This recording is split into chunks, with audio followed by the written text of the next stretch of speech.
Pilipino na lulungkot, saan din bawat Pilipino mayroong problema.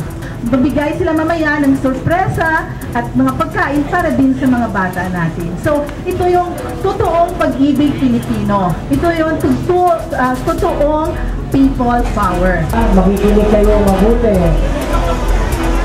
Ready na kayo?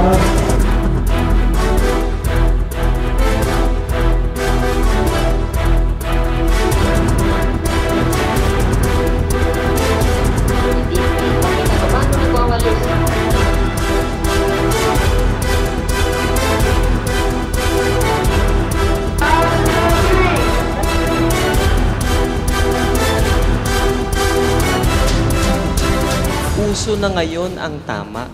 Hindi na uso ang tiwali. Ang power ay nasa people. Ay totoo yun.